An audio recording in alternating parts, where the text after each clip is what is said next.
Ces étudiants ne se connaissent pas.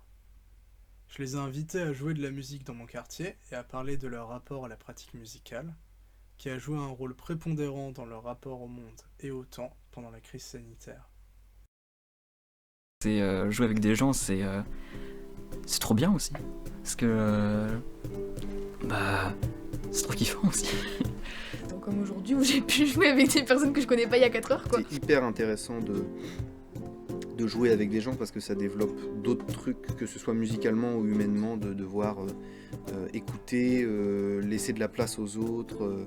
Je recherche ce genre de choses pour jouer avec des gens, mais c'est vrai que c'est compliqué. Et ça fait progresser aussi de jouer avec des gens, soit qui sont meilleurs que toi, parce que ça m'est souvent arrivé. Le piano de Rennes 2, du coup, j'y vais quand même pas mal en ce moment, vu que la fac a réouvert. Alors j'étais content à la fac quand on pouvait y aller, quoi, parce qu'il y avait le piano dans le bâtiment B, c'est trop bien ça. Et maintenant je squatte chez des amis qui ont des pianos. C'est ma vie. Il y a encore 4 jours de ça, j'y suis allée, j'ai rencontré quelqu'un qui faisait du piano. Du coup, je l'ai écouté, je suis partie le voir, je lui ai dit bah c'est super joli ce que tu fais et tout. Puis on a joué ensemble et c'était trop bien quoi. Ça me sert aussi, entre guillemets, maintenant vachement comment dire, presque de séance de psy.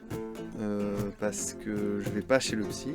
Ouais, niveau thérapie, je trouve ça intéressant parce que c'est vrai que quand je joue tout seul, je disais tout à l'heure, ça part super loin, mais des fois c'est où je suis triste, où je suis content, où je suis en colère. Quand je joue de la guitare, ça fait cliché, mais je ne pense plus que à jouer de la guitare. Tu t'oublies tout à ce moment-là. Enfin, ça fait du bien de se vider la tête par ça, ouais. Et pas par une série ou encore un truc devant un écran. On me dit souvent que je joue trop fort, c'est parce que je suis toujours en colère.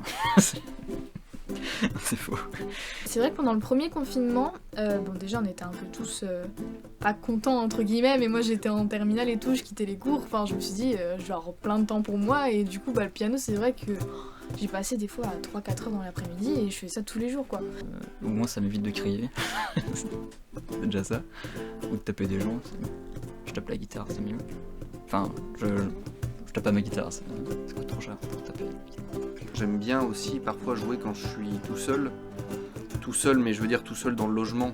Et vu que je suis en coloc à 4, ça n'arrive pas si souvent parce que les autres sont enfermés aussi, hein, fatalement, ils sont confinés aussi. Pendant le second confinement, du coup, mon état d'esprit était un peu plus pessimiste, on va dire. Du coup, forcément, ma pratique va avec comment je me sens et si j'ai pas envie, je le fais pas. Et du coup, c'est vrai que j'ai pas trop joué pendant le second confinement. Voilà, et plus longtemps on est enfermé, plus ça devient dur Enfin, j'ai l'impression que on perd complètement nos repères de comment c'est censé être organisé la vie humaine, que ce soit à l'échelle d'une heure, d'une journée, ou d'une semaine ou d'un mois. Et surtout, pendant le confinement, si j'avais pas la musique, putain, ça aurait été triste. Très triste.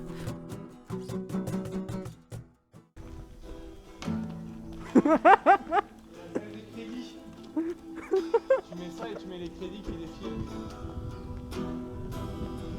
En plus on marche vers Saint-Jean, Sainte-Thérèse si tu veux.